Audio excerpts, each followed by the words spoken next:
start of a new day in Serbia, and I'm already out on my walkabout. Think I'll just keep walking all the way back in time. No shorts, no photography, and no smoking. I'm here at the Monastery Manasija in Despotovac. I've travelled nearly 200 kilometres from my last destination, Soko Banja, where I was thoroughly pampered yesterday.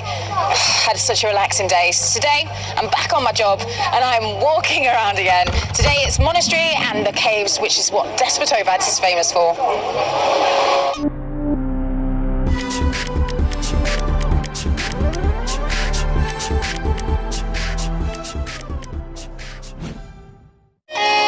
The monastery is one of the holiest sites in the realms of Serbian Orthodoxy. It was built by Stefan Lazarevic, a valiant Serbian ruler, also known as Stefan the Tall. He went on to become one of the leading writers of his generation, all while defending his country against constant threats from the Byzantine and Ottoman empires. This Manasija monastery dates back to the 15th century. Today especially is a special day here as it's a national holiday. It's also a festival going on, so it's super busy. As you can see, lots of people here. Now this is actually where the nuns live, and it has been managed by the nuns for centuries. It is one of the most beautiful monasteries here in Serbia. A lot of Manasija's gravitas and magnificence draws from its early history as a refuge for the faithful and the persecuted.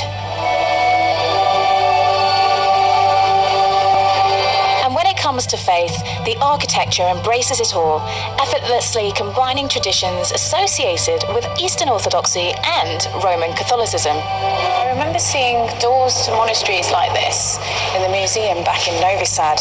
You can see they're literally exactly the same structure, architecture, and design in painting.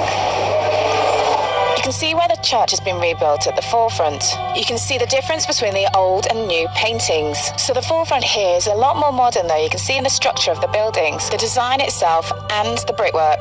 Not only that, the artwork itself is a lot more modern. Now as I step into the front here, you can see the mosaics, the original work from the 15th century. You can see the difference in the beauty. It's so much more beautiful inside.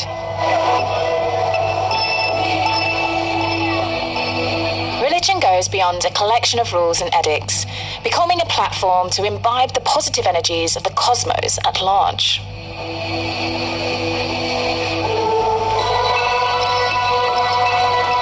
The stories painted on the walls are a galaxy of religious metaphors, each bringing to light an abiding thought which still holds true.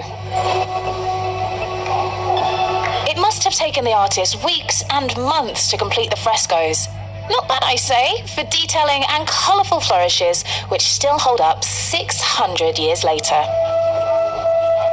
Now it's time for me to slip away from the shadows of the great Mr. Lazarevic and go and explore other bits of Despotovac.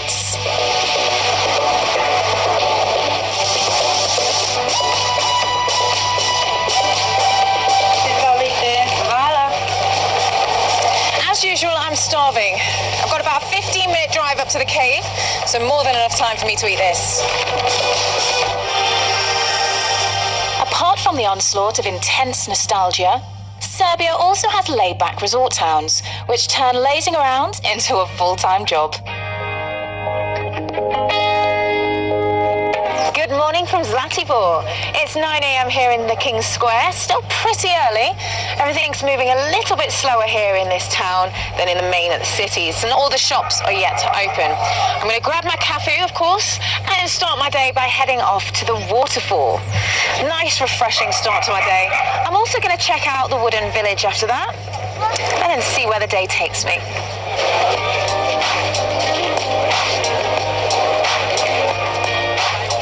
Zlatibor began life as a resort town, where people built themselves vacation homes.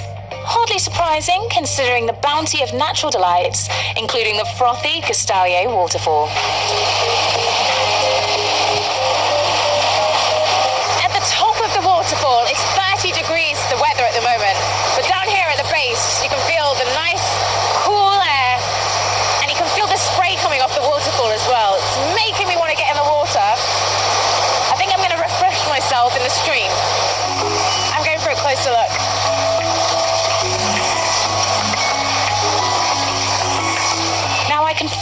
appreciate the sheer violence of a river falling off a cliff 20 meters high.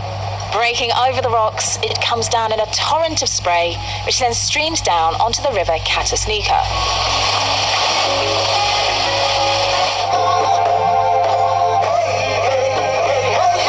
Model village based on the Zlatibor region during the 19th century. It's a collection of houses, shops and animal stables that show what it was like to live life in this area during that time. They were brought here from different parts of the region and kept to be preserved in this museum.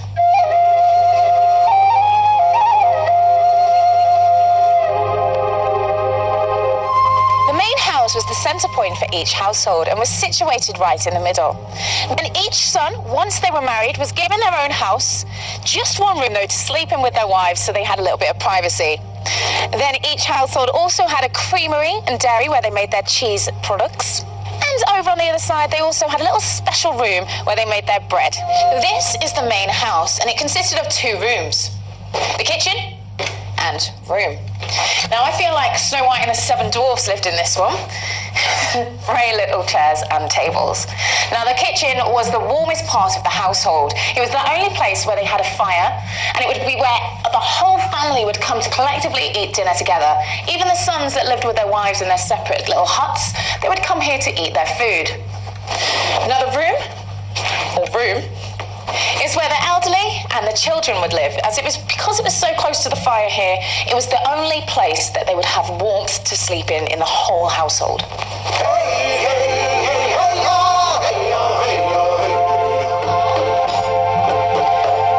I came in through the west door, which is the back door, the smaller one.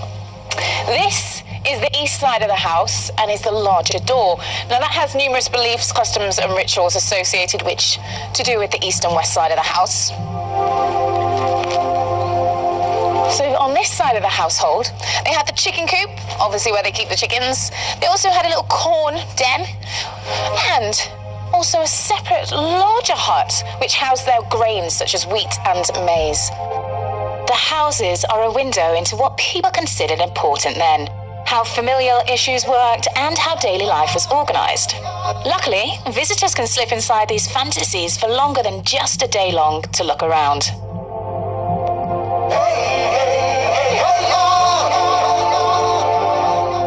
In 2002, the famous Serbian film director Emir Kusturica was shooting his movie Life is a Miracle across from this mountaintop. Now for 3 months he waited for the perfect sunlight to hit where he was standing and shooting, and it never happened. It actually hit here where we're standing, and he could see the perfect sunlight lighting the top of this mountain, and decided that would be the perfect place to build a family home for holidays. Once he built the home, he decided, actually, I need to share this, and he expanded and built a tourist resort at the top surrounding his own house.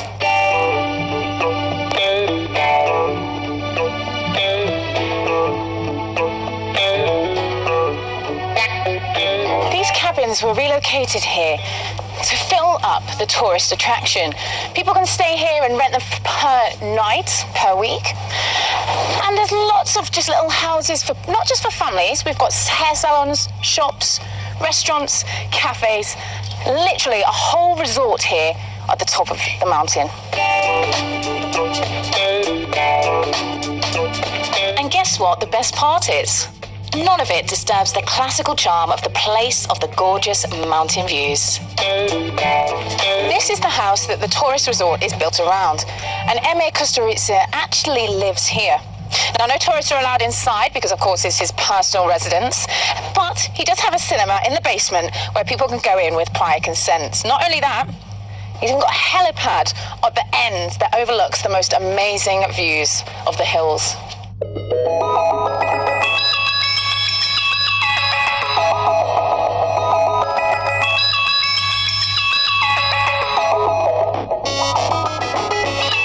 Kusturica is an activist, and he tirelessly campaigns against ore extraction in the area.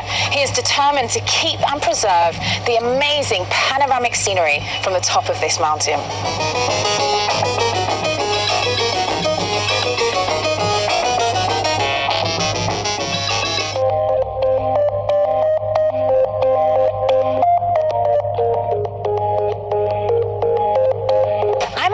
Mokogoro station, about to take a trip on the region's oldest railway line.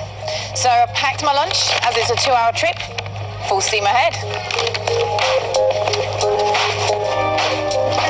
Isn't this cute? So quaint. So, on this journey, I'm going to be going through 22 tunnels and across about 4 or 5 bridges. And this railway track is called the 8 of Shargan. It's named that because of the shape of the railway. And it's in the figure of an 8, almost like an eternity sign. And it's shaped that way because of the difference in the 2 mountains that it goes across. So it has to accommodate the difference between those 2 heights.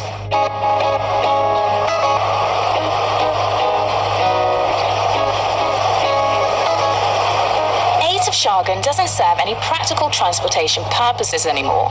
It's no more than a joyride and a fun way to spend a couple of hours.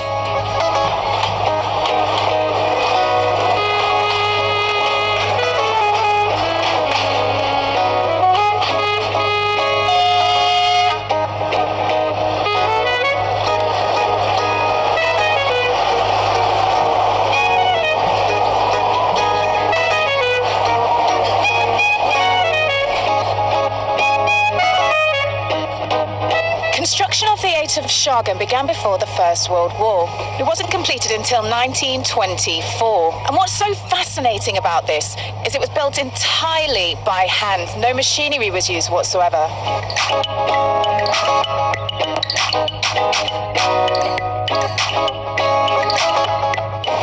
I've gone through about 6 tunnels now. Still got 18 more to go. It's my first time on a mountain train. And it's quite rickety. I didn't realise how shaky it would be. But of course, the train tracks are old. Oh my gosh, it's like you're in a scary tunnel. Beware. The haunted house train. Boo. It's like going through the haunted train at the fair.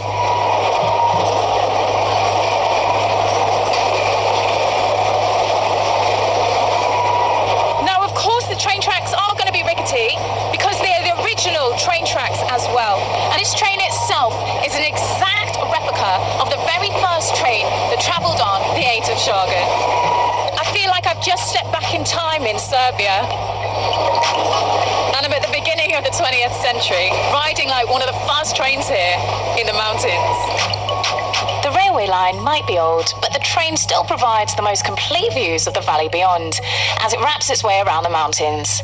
That alone is worth the 600 dinner entry fee, if you ask me.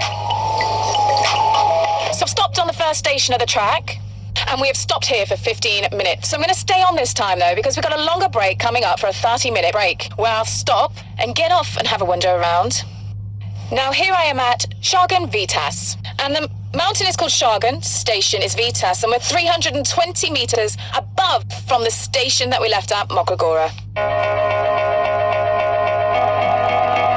For many, this is the best train ride in all of Europe. Right now, I'm really inclined to agree with them. There are just so many things about this that make me happy.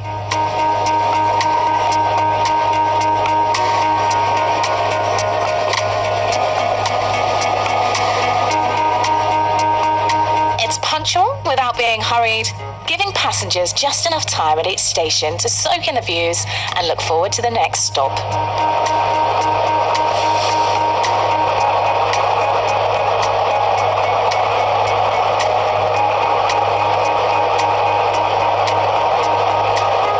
Of course, some journeys are not about the destination.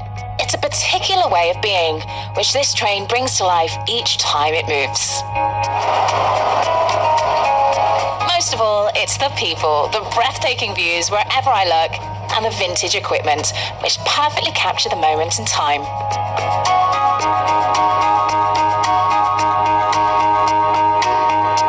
And of course, before we leave, there is always time for some ice cream.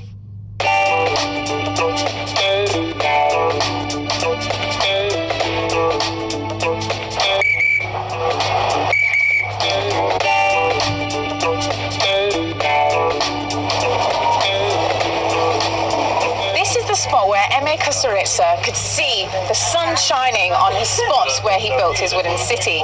Now, originally, this wasn't built here, this train station. It was built afterwards to accommodate the film that he was shooting here, Life is a Miracle.